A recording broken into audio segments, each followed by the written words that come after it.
실전경매 노하우 7번째 시간입니다. 지난 시간에 법원경매에 관한 자료를 볼 수 있는 대법원 사이트를 알려드렸는데요. 법원경매를 주의 깊게 살펴보면 아마 이해하기 힘든 사실을 발견하셨을 겁니다.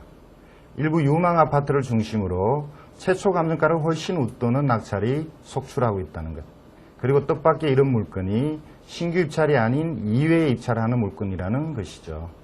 즉 감정가보다 오히려 높은 가격을 주고 물건을 낙찰받는 셈이죠. 처음 매각하는 부동산의 경우 시간적 여유가 없어 임차인과 입찰에 필요한 정보를 완벽히 판단하지 못했기 때문입니다.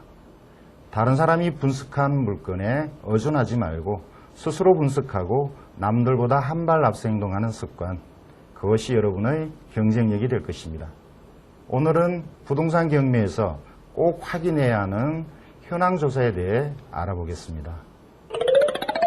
오늘 공부할 현황조사는 경매가 시작되면 법원은 집행관으로 하여금 부동산의 현상과 점유관계, 이런 내용의 사실관계와 권리에 대한 것을 일체를 조사하여 법원에 보고서를 제출하게 하고, 입찰자인 여러분들도 이런 현황조사서를 실제 보시면서 중요한 정보를 얻게 됩니다. 예를 들어서 위장임차인이나 허위유치권에 관한 정보를 현황조사서에서 얻을 수가 있습니다. 법원은 경매 개시가 결정되면 집행관으로 하여금 경매 대상인 부동산을 정확히 조사하도록 명령을 내립니다. 그것이 현황조사입니다. 자, 이러한 현황조사가 왜 필요하냐? 정확한 권리 내용이 밝혀져야 되고 현황에 대한 자세한 기록이 남아있어야 나중에 다툼의 문제나 입찰을 하려고 하는 여러분에게 정확한 정보를 제공할 수 있기 때문이죠. 자, 주로 조사하는 내용은 일단 현상이죠. 등기부상의 내용과 다른 모든 것들을 기록에 남기고, 예를 들어서 부합물 같은 경우, 자, 부합물에 대해서는 앞으로 자세히 말씀드릴 기회가 있겠습니다만, 예를 들면 빌딩의 옥상, 시골의 구옥에 있는 화장실이나 조그만 창고, 이러한 것들은 전체적인 주택에 부속된 걸로 봐서 낙찰 대상이 되기 때문에 이러한 부합물들이 있다라면 그 기록을 남기게 되어 있습니다. 또 현장에 사진을 찍고요, 도면도 제출하게 되어 있는데, 가장 중요한 것은 점유하고 있는 임차인에 대한 기록들을 조사하여 동사무소에서 주민등록을 열람하여 이것을 법원에 제출하게 하는 거죠. 자, 법원은 이러한 기록들을 가지고 임차인이든 아니든 모든 사람에게 통지를 하여 점유하고 있는 사람들에 대해서 법원에 권리신고와 배당 요구를 하게 만듭니다. 자, 이러한 것들이 현황조사에 있어서 중요한 내용인데, 실제 사례를 같이 보시면서 저와 함께 좀 더 자세한 공부를 하시겠습니다. 대법원의 기록을 같이 보시겠습니다. 서울중앙지법을 검색을 해보죠. 경매 3개 걸 보겠습니다. 자, 이런 자료는 여러분들이 얼마든지 아무 때나 들어가서 보실 수 있는 자료인데요. 자, 이 기록 끝에 보면 두 개의 그림이 나옵니다. 하나는 현황조사서, 하나는 감정평가서죠. 둘 다 중요한데, 자, 오늘은 감정평가서보다 현황조사서를 배우는 시간이니까요. 자, 이렇게 요약이 정리되어 있고요. 점유관계조사서 이렇게 나옵니다. 자, 아래쪽에 특별한 내용은 없습니다. 임대차 관계조사서 이렇게 나와 있죠. 점유하고 있는 사람의 점유권은, 그 다음에 임대차 보증금이나 월세 이런 내용들이 모두 기록되게 되어 있습니다. 다른 사건을 같이 보실까요?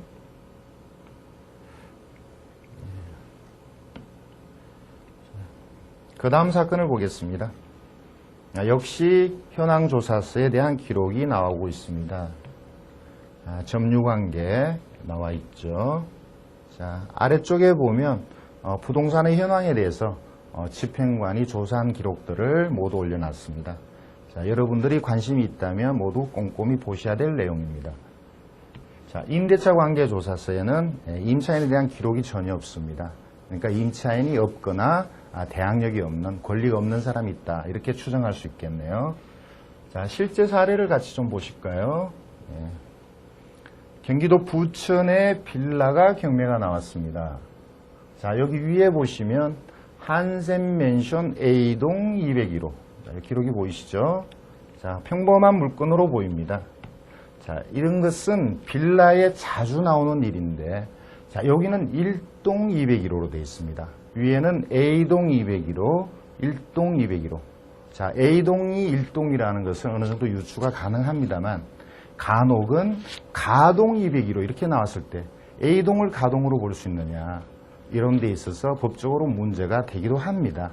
자, 법적으로 문제가 된다는 것은 임차인이 만약에 가동 201호로 전입했다. 그럼 보호를 받을 수 있느냐. 자, 이런 문제가 있고요. 낙찰받은 여러분 입장에서는 임차인이 보호를 못 받을 때 그 사람을 내보낼 때 또 애로가 있을 수 있다는 것. 자, 이런 것을 조금 유념하시기 바랍니다. 다른 사건을 볼까요? 자, 이 내용은 방금 보신 내용인가요? 자, 다음 사건을 보죠. 도봉구 상문동에 월드빌 101호가 나왔습니다. 외형상으로는 평범해 보이고 많은 사람이 입찰하여 정상적으로 낙찰이 되었습니다. 근데 이 물건의 실제 내용을 좀 보면 자, 이런 기록이 나옵니다. 집합건축물 대장 도면이 현황과 상이하나 공부를 기준하여 감정평가되었다. 현황대로 매각하겠다. 이제 법원의 기록이 보이는데요. 자, 여기 나오는 사진을 보시면 오른쪽이 101호, 왼쪽이 102호입니다. 101호가 경매 대상인데, 자, 다시 한번 확인을 해보겠습니다. 101호가 경매 대상인데 실제 현장을 가면 왼편이 101호로 되어 있고 채무자가 왼편 101호에 살고 있습니다. 건축물 대장상으로는 오른쪽이 101호입니다. 결국 여러분들이 만약에 낙찰을 받으시게 된다면 건축물 대장상의 101호가 아닌 왼쪽에 있는 102호를 낙찰받게 되고, 자, 이것이 대출이나 매매에 있어서 앞으로 문제가 될 소지가 있죠. 깨끗하지 않은, 정리하는 데 문제가 있는 물건이 될 수 있습니다. 자, 여러분들이 유념해야 되실 건데, 왜냐하면 빌라에는 이런 사례들이 자주 보입니다. 다른 사례를 같이 또 보실까요?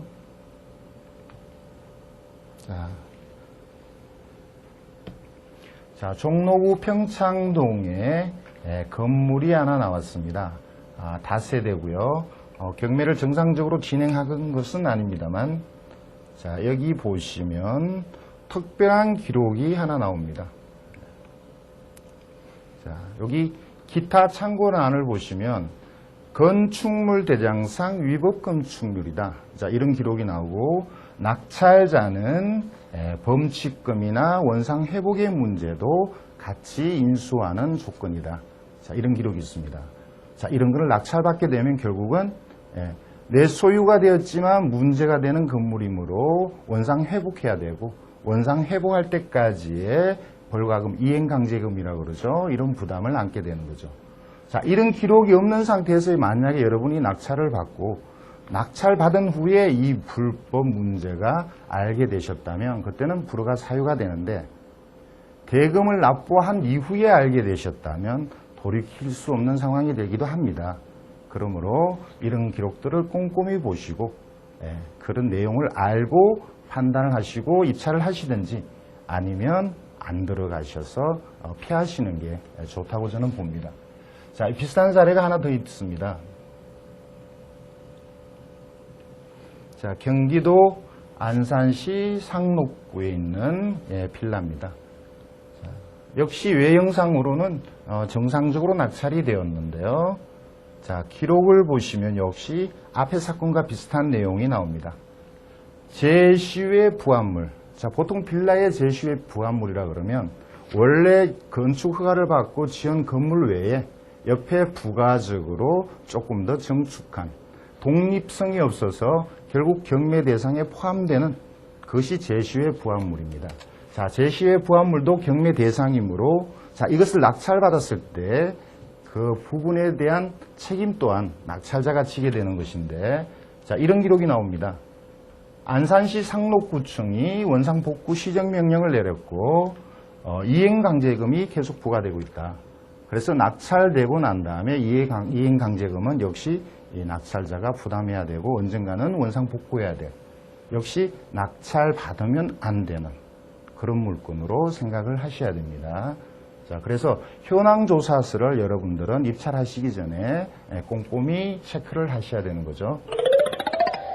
법원의 현황조사서가 중요한 의미를 가지는 것은 저는 세 가지를 말씀드리고 싶습니다. 자, 여러분 입장에서는 지금 제가 말씀드린 이 세 가지를 잘 이용하여 여러분들이 앞으로 경매하는 데 있어서 얼마나 수익을 내고 매끄러운 경매를 하실 건가, 그게 중요한 지침이 된다고 봅니다. 자, 실제 법원의 기록과 현황이 다를 때가 있습니다. 이 상이한 문제가 현황조사서상에 기록이 이미 돼 있다면 여러분들은 어떤 불이익을 받을 가능성이 없죠. 그러나 실제 상이한 내용이 현황조사상에 나타나지 않을 때가 있습니다. 그렇다면 그것은 여러분에게 불이익이 되기도 하고 그것을 불이익을 주장하여 여러분들은 낙찰 불허가를 신청할 수도 있다는 거죠.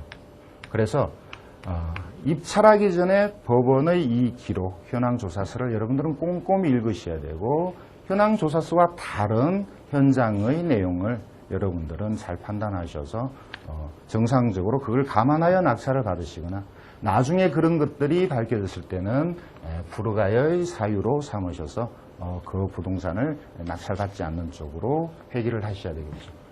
또 하나, 현황조사서가 위장임차인을 찾는데 아주 유용한 자료가 된다는 거죠. 자, 임차인에 대한 것은 두 번의 조사가 있다고 생각을 하시면 됩니다. 경매가 시작되면 경매 초기에 집행관이 현황 조사를 해서 임차인에 대한 권리를 밝혀내고 그 이후에 조사된 내용으로서 법원이 통지를 하면 본인이 스스로 법원을 찾아가서 권리 신고를 하게 되어 있습니다. 정상적인 임차인이라면 집행관의 현황조사서와 본인이 신고한 권리 내용이 당연히 같아야 되죠. 그런데 경매 사건에 있어서는 이 위장의 문제가 자주 등장합니다. 특히 이 위장이 외형상 대항력 있는 임차인일 경우 많은 사람들이 낙찰을 꺼리게 되죠. 자, 이걸 위장인 것을 밝히는 내용은 물론 앞으로 많은 시간을 할애해서 또 공부하시겠습니다만 이 현황조사서상의 내용과 권리신고의 내용이 다를 경우 그 사람은 위장일 가능성이 크다. 그래서 여러분들이 그것을 근거로 좀 더 깊이 파고들면 특별한 수익을 낼 수 있는 하나의 기회가 된다는 거죠. 자, 현황조사서와 관련해서 유치권자도 잡을 수가 있다는 것을 또 말씀드리고 싶습니다. 유치권이 워낙 가짜가 많습니다. 허위의 유치권이 많은데 이 유치권자는 반드시 부동산을 점유해야 자기의 권리를 인정받을 수 있습니다. 이 점유는 판례에 의하면 경매가 개시되기 전부터 점유를 해야 됩니다.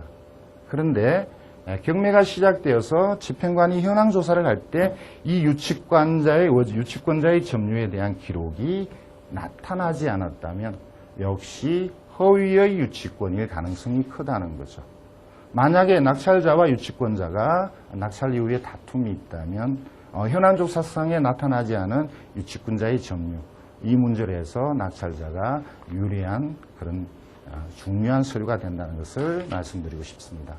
자, 실제 사례를 보시면서 이 내용을 좀 더 설명을 드리겠습니다. 입찰자인 여러분 입장에서는 현황조사서가 아주 유용하게 쓰일 때가 자주 있습니다. 예를 들어서 위장임차인을 잡거나 허위의 유치권을 잡는 경우에 현황조사서가 아주 유용한데 그 사례를 제가 몇 개 골라봤습니다.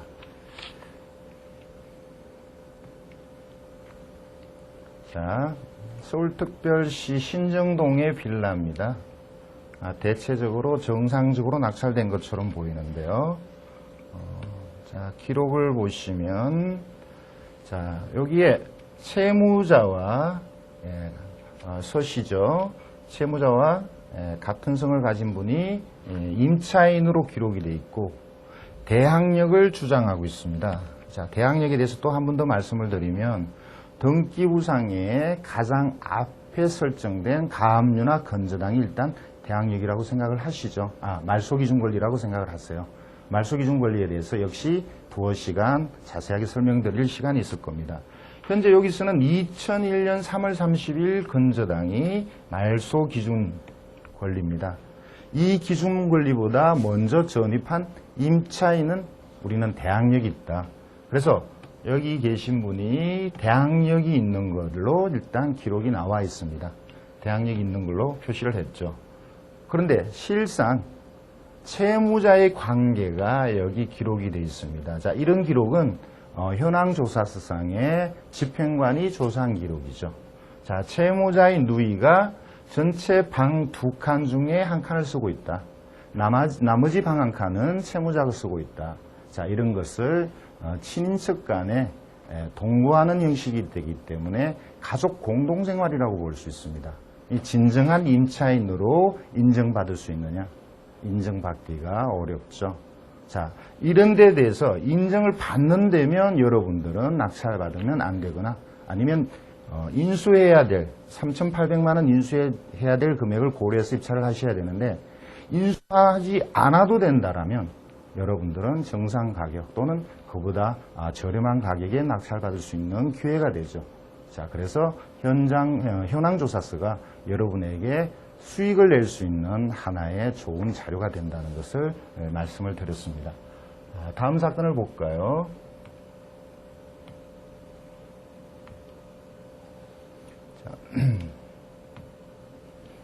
자, 양천구에 빌라가 경매가 나왔습니다.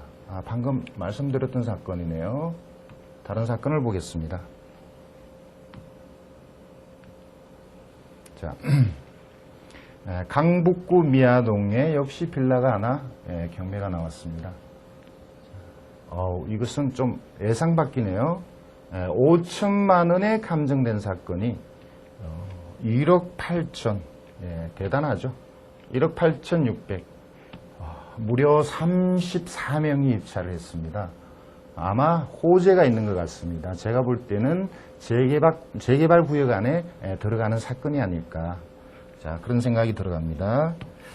자, 내용을 좀 보시면, 자, 여기에 임차인이 있죠. 박씨, 변씨, 진씨. 자, 조그만 빌라에 3사람의 임차인에 대한 기록이 있습니다. 경매는 임차인인 박씨가 신청을 했네요. 자, 임차인 박씨가 경매를 신청했습니다. 3,500을 달라고 경매를 신청했는데 기록을 보면 임차인 박씨와 변씨가 같은 부부로 나타납니다. 한 가족인 부부로 나타납니다.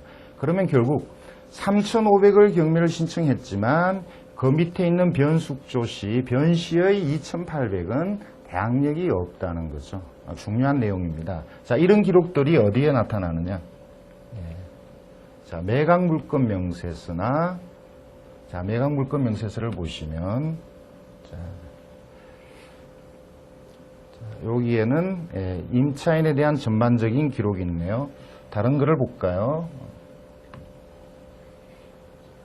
점유관계 조사서를 보겠습니다. 이것이 집행관이 조사한 현황조사서죠. 자, 여기 보시면 전입세대주 변씨는 임차인 박씨와 부부간이다, 남편이다라는 기록이 나옵니다. 자, 앞쪽에는 그런 기록이 나오지 않았지만, 자, 이러한 기록들이 부부간이기 때문에 각각 3,500, 2,800의 보증금을 각자 주장할 수 없다. 그래서 하나만 해당이 돼서 해결되면 되고 나머지 변씨에 대한 보증금 2,800은 별도로 부담하지 않아도 된다는 그런 내용입니다. 다시 원래 그 자료를 보실까요? 자, 보시면 말소 기준이 2002년 건저당입니다. 그보다 먼저 전입한 3,500. 그렇죠? 그리고 그보다 먼저 전입한 변씨의 2,000. 자, 이 두 개를 모두 부담을 해야 된다면 이 물건을 사는데 이것을 고려해서 매입을 해야 되겠지만 두 사람이 부부이면 그 중에 하나만 임차인으로서의 권리를 가지고 나머지 이 금액은 임차인으로서의 권리가 인정되지 않죠. 그러니까 2천만 원은 낙찰자가 인수하지 않아도 된다는 그런 결론이 나옵니다. 그래서 현황조사서를 잘 보시면 여러분들이 좀 더 수익을 낼 수 있는 틈새를 발견할 수 있다는 겁니다. 다음 사건을 볼까요?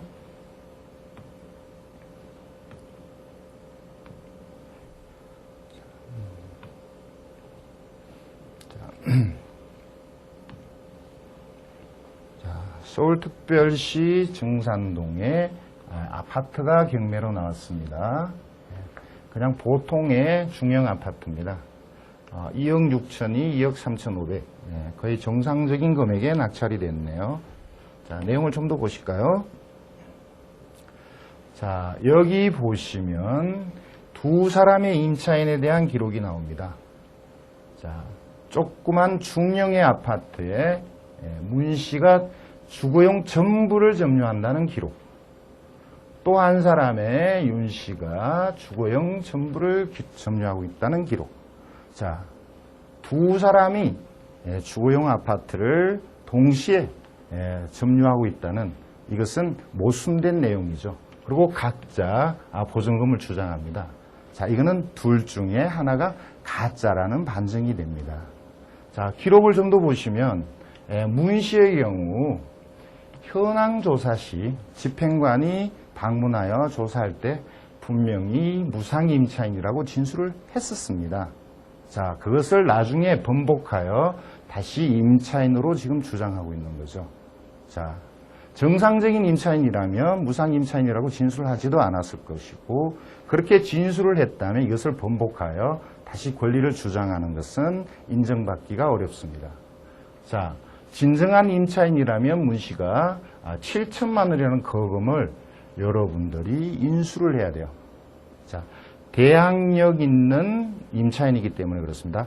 말소 기준 권리보다 먼저 전입하고 확정은 늦게 받아서 자, 배당이 될 수 없는, 자, 배당 관계를 좀 더 나중에 배우신 다음에 이해가 될 부분입니다만, 자, 문장목 씨가 정상적인 임차인이 아니어서 결국은 배당을 못 받게 되고, 외형상으로 인수처럼 보이는 이 내용이 인수가 아닌, 그래서 여러분에게 또 수익이 나올 수 있는 그런 사례가 되겠습니다. 다음 사례를 보겠습니다.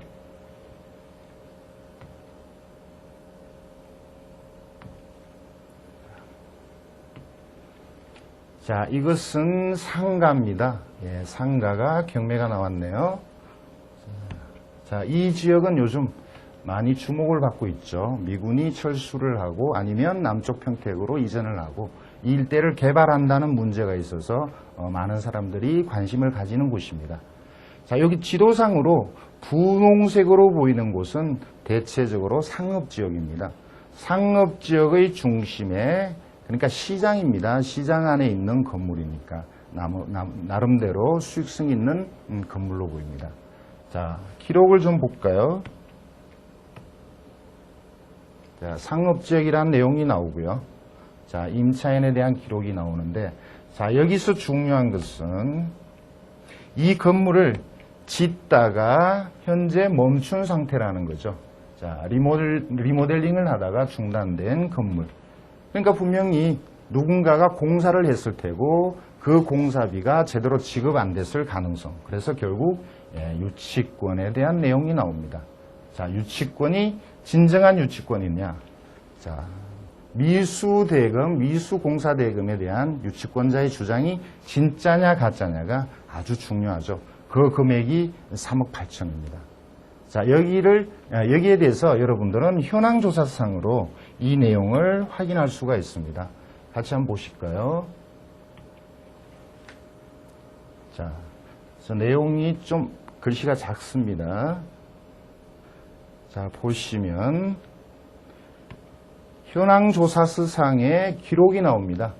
공사가 중단된 상태의 공실이고 출입문의 유치권을 주장한다는 기록이 있다. 자, 경매가 시작되어서 집행관이 가는 시간은 보통 경매가 개시되고 난 한 일주일 정도입니다. 그 시점에 벌써 유치권자가 유치권을 주장하고 있다면 이것은 진정한 유치권일 가능성이 커져. 보통의 유치권은 가짜인 경우가 많습니다. 유치권의 가장 중요한 내용이 점유를 해야 된다는 것인데 그 점유는 경매가 시작되기 전부터 점유입니다.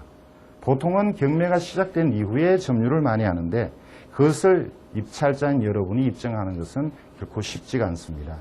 그런데 경매가 시작돼서 즉시 집행관이 현황 조사를 하고 그때 이미 점유하고 있다는 유치권자가 있다면 그것은 진정한 유치권으로 봐야 되겠죠. 만약에 집행관이 갔을 때 유치권에 대한 기록이 없다면 그 유치권은 허위일 가능성이 크다는 거죠. 그건 역시 여러분에게 아주 유용한 정보입니다.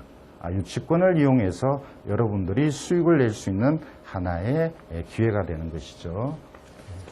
자, 그러면 여기까지 말씀을 드렸습니다. 오늘은 저와 함께 집행관의 현황조사에 대해서 알아보셨는데요. 자, 이러한 현황조사서는 경매 대상 부동산의 현황뿐만 아니고 이 내용도 중요하지만 이 현황조사서가 경매 초기에 작성되기 때문에 유치권을 잡는 경우나 위장 임차인을 잡는 데 아주 유용하게 쓰인다는 게 중요합니다. 오늘은 저와 함께 현황조사에 대해서 배우셨습니다.